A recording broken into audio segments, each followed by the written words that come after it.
Hello guys, welcome back to my channel. Thank you guys so much for coming back to this video. If it's your first video guys, you know what to do. Hit that subscribe button, smash a like on the video, and drop a comment guys. Now if you don't know what you get here guys, you get premium Canadian content where I share my experience living here in Canada, living in Grande Prairie, Alberta guys, for the past 3 going 4 years now guys. And of course I share all my experience with you guys. That's what you get on my channel. Now today guys, I'm gonna be sharing a little bit about homelessness in Grande Prairie. Now, a lot of you guys who are watching this video are thinking of coming to Canada, and many of you guys are thinking of coming to Alberta as well. Now, we all have the fairy tale fantasy in our mind that things are going to be okay, things are going to be good, and everything is going to work out. Now, that is 100% accurate, guys. But what you should also keep in mind, guys, is that it sometimes can get very difficult here as well. And one of the biggest social problems here in, I'd probably say, Canada, is drugs and homelessness. Now, this is something that is an epidemic right around the country. It doesn't matter which city you go into, you're gonna find quite a few homeless persons and quite a few drug addicts as well. Grande Prairie is no exemption, guys. Now, when you live here, guys, the cost of living is so high that oftentimes most persons are just one paycheck away from being homeless, and that is just the harsh reality of what it is, guys. So what I'm gonna do right now, guys, I'm just gonna drive around the city a little bit. Hopefully I get to chat with a few homeless persons, see what it is like for them from their own experiences being homeless in Canada. How do they survive, how do they live, and just pretty much just share what their experience is like. This is a topic, guys, that personally I take this personal, because I've met quite a few homeless persons, and contrary to popular beliefs, not all homeless persons are drug addicts and are delinquents, right? Some persons just got dealt a wrong hand, a bad hand, and that's how they end up in the situation. But anyways, guys, don't forget to smash that like button and drop a comment. Guys, so there's quite a few homeless persons in Grande Prairie, but they are just some I'm not gonna lie, some are very unapproachable, and I'm trying to be very careful or very strategic in who I speak with. So I'm currently just walking to see if I can find somebody else to talk to, just to share their own experience, what it is like being homeless in Grande Prairie. So bear with me a little bit, guys. Hopefully I find somebody very soon. Hello guys, I'm here with Rodney on this beautiful Saturday morning here in Grande Prairie, Alberta. Now Rodney, I'm just gonna ask you a few questions here, right? Questions that a lot of persons might want to know. And that first question is, how is it like being homeless in Grande Prairie? Well, I got one bit. Try to find whether asking my friends to live. He said no, I can't do it because they're already got their own families to look after. Yeah. The rest of them said all the time. Yeah. So a lot of persons think that you choose to be homeless, right? Because there's so many government assistance in Canada and stuff like that. But what would you say to somebody who say that you choose to be homeless? Is that something that you'd say that? Well, it's not really my choice. I was homeless. I got evicted from my place. Yeah. About a month ago. Yeah. Yeah. And I'm guessing it's really hard, right? After I got kicked out of the place, and it's pretty hard. I was searching around, asking friends if I could stay at their places. He said, sorry, we can't. Can't. So, but anyway, I thought about this place. So I came over here, and then I don't mind it, but yeah, but it's a home. Yeah, it's not home. Yeah, and you've been in Grande Prairie all your life? I've been here for about 4 years now. 4 years now. Where did you move from? From Rocky Mountain House, Oh, Alberta. where's that? Rocky Mountain House, Alberta. In Alberta? I've never heard of it. It's about half hour west of Red Deer. How far away? Yeah. So what's a typical day look like for you now? Like it's Saturday, the weather is not that bad. I know you're just hanging out here, but what does a typical day look like for you?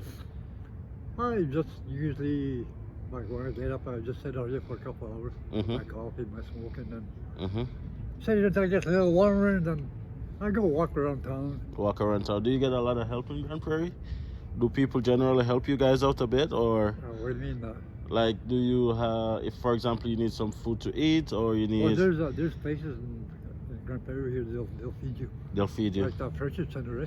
Friendship Center, yeah, that's a very good resource. I've been there a couple of times as well. Yeah, you can go there Monday to Fridays. That's when it's open. Monday to Fridays, but what about weekends? Well, yeah, me, I usually go down to the food bank on Fridays. Mm-hmm. See what all they got in there. Mm-hmm. I just pick up some food, Mm-hmm. what I can eat for the weekend. Okay. And that's what I'm doing right now.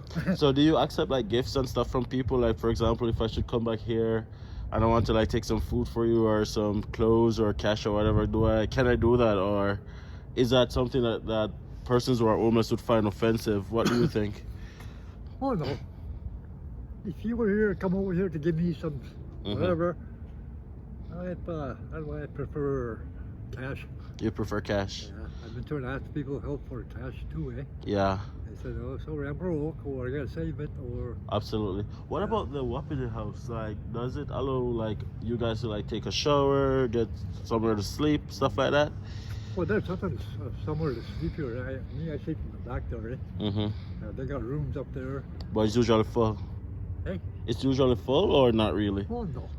No? So why would you sleep around the back if there's rooms up there? Because they gotta pay $600 a month up there. Oh, you gotta pay $600 a You gotta month? pay.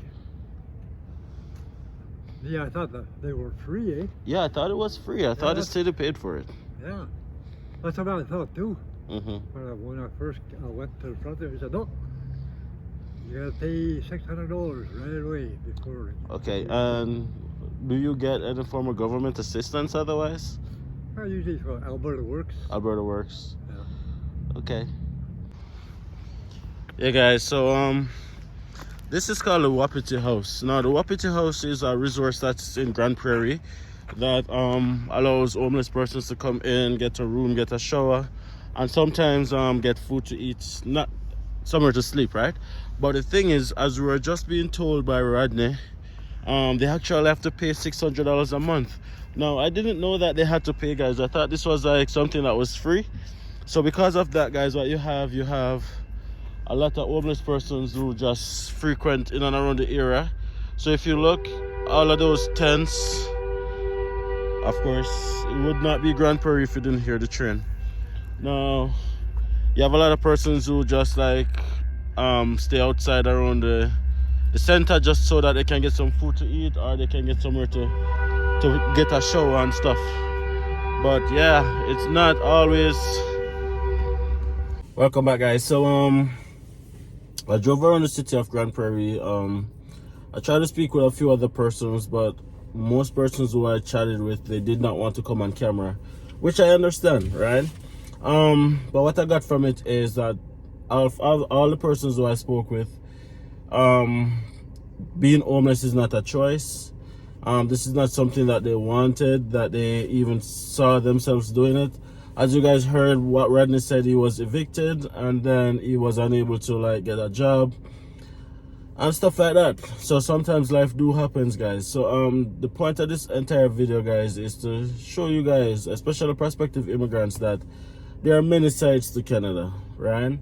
It's not always hunky-dory. Sometimes things work out, sometimes it doesn't.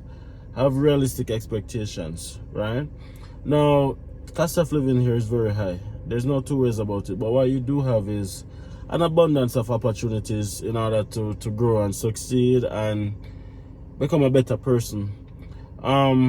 This was really actually a wake-up call for me as well, because one of the persons who I spoke with was a young girl. She was just turned 18 years old a few weeks ago, she mentioned, and she said the reason why she's homeless is because our family pretty much deserted her, in her own words, and she pretty much has been living on the street now for the past 2 years. In terms of resources, she says she is able to access some resources, but not enough to get her back on her foot. She's been caught up in a lot of stuff while being on the road, and this is just a typical story of a lot of persons who end up homeless here in Canada. Now, many people, including myself as well, we had some unconscious bias where we thought that everyone was homeless, especially in North America, being Canada, being the US, that it's a choice, right? That there's so many government opportunities, assistance, that if persons use it wisely, then they can get back on their foot, which is somewhat true in terms of the resources. There's a lot more resources here than what is in other countries, but the point of the matter is sometimes it's just not enough for some people, and some people don't have a choice, right? Not everybody who's on the street is a drug addict. Not everybody who's living on the street has other options and choose to do it, right? Some do, don't get me wrong, but not everybody, right?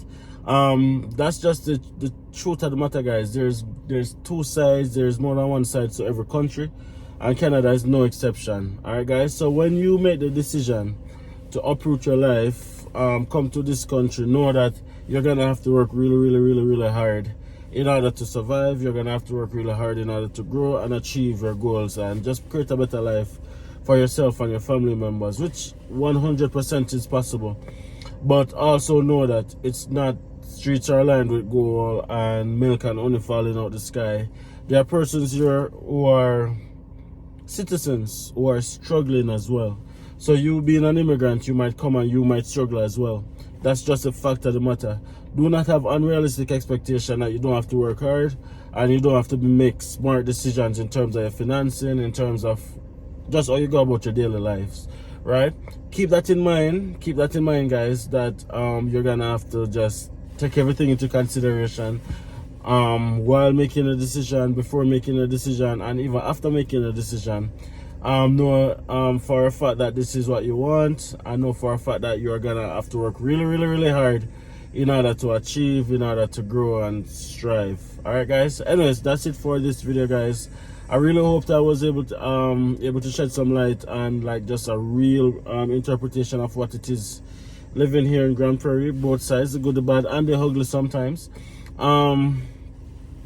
And also, I'm really disappointed that I didn't get to speak with more persons on camera. But I really understand why some persons don't want to talk on camera. So we have to just respect that. And, you know, just take it as it is. Smash a like on the video if you haven't smashed a like already, guys. Subscribe to the channel if you haven't subscribed already, by the way. That's what you get here, guys. Premium Canadian content. If you guys don't know who I am by now, my name is Dems. Favorite Jamaican YouTuber living here in beautiful Alberta, Canada. Thank you guys so much for the love. Thank you guys so much for the support. See you guys in the next video.